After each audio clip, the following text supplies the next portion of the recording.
Clodoaldo e eu sempre fui um empresário que valorizou inovação na vida, nos negócios e no mundo. Por isso eu decidi partir pelos 5 continentes para percorrer uma rota que é indispensável para qualquer pessoa hoje em dia. Nessa rota, poucos países são tão importantes quanto a Holanda. Amsterdã, a capital do país, recebeu da Comissão Europeia, em 2016, o Prêmio de Capital Europeia da Inovação. Não é para menos, aqui eles são capazes de inovar, tanto na forma como os computadores veem o mundo, quanto na oferta de viagens espaciais para praticamente qualquer pessoa. E Amsterdã é justamente onde esse impulso de inovação pulsa mais forte. Por isso, hoje você vai me acompanhar num passeio pela capital europeia da inovação, conhecendo os seus personagens mais importantes e suas inovações mais curiosas, numa rota que a cada semana fica mais e mais rica. E agora você vai conhecer a Xcor, Space Expedition. What is Xcor company? What do you guys do exactly? So the Americans had the idea to make space accessible for everyone by building a spaceship that would be affordable for the masses. But Harry, one of the founders from Holland, had seen this opportunity in how an engineering company could sell this to the masses, because they are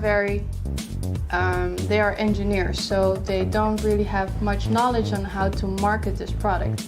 And Harry saw that opportunity and built up a company to sell tickets for this engineering company. You are building the first spaceship, right? We are the very first spaceship. Not here in Holland. No, the prototype is now being built, called the Lynx Mark I, in the Mojave Desert. How long does it take to build one spaceship? Xcor has been building rocket engines, because originally they are a rocket engine builder, for over 15 years. 15 years, and they started in 1999.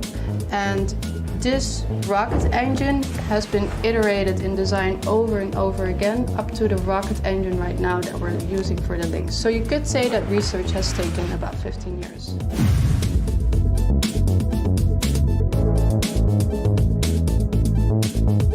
Everyone's trying to be the first one. True, yes. But in the end, we're opening a whole new category, which is commercial space travel.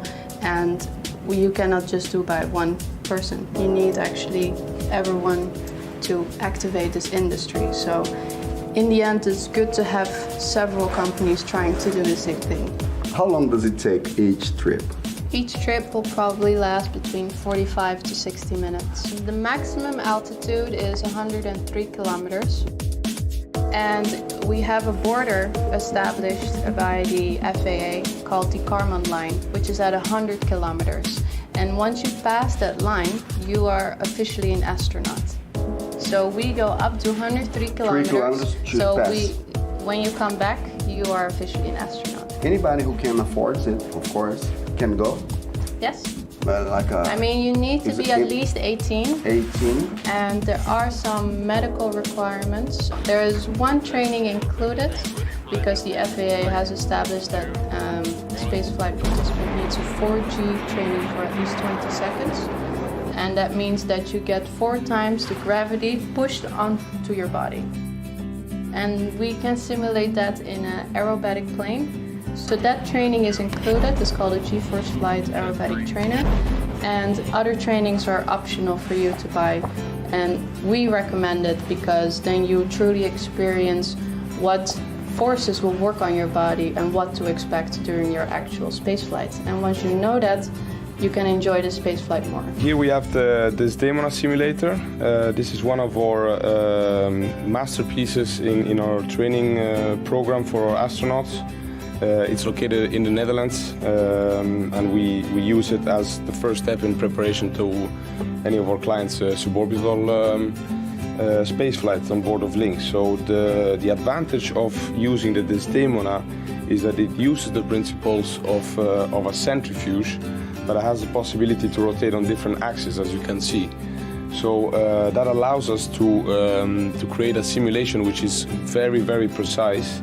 It is a simulation that lasts roughly 10 minutes, and with its rotating forces and pivoting axis can actually push G's up to 3.3. So this for us is a good step up in order to understand how basically our candidates are coping and understanding the meaning of having G forces on them. So this is generally what we recommend as the first training step in our training program, and we generally suggest them to follow up with trainings on board of aerobatic craft, so propelled airplanes that allow us to push even more G forces. We have some jet fighter simulations, and ultimately what the training that many people reckon as being the most fun is the zero G flight, which is performed in 3 different locations around the world. How much is one ticket to go to space? A ticket is $100,000. For 45 minutes. And between 45 to 60 minutes.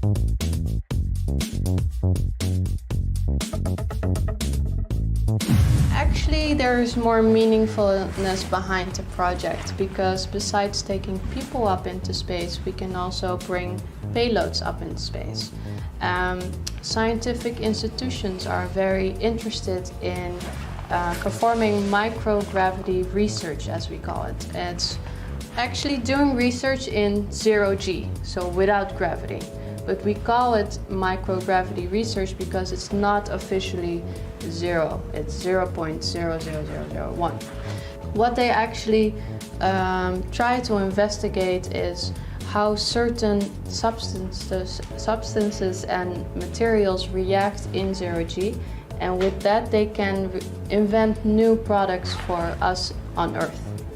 So it's very connected to combustion science, how engines work, with how a flame, for instance, work in zero gravity, and they could learn from its characters and actually put that to use in how to build engines, because an engine is basically combustion science as well.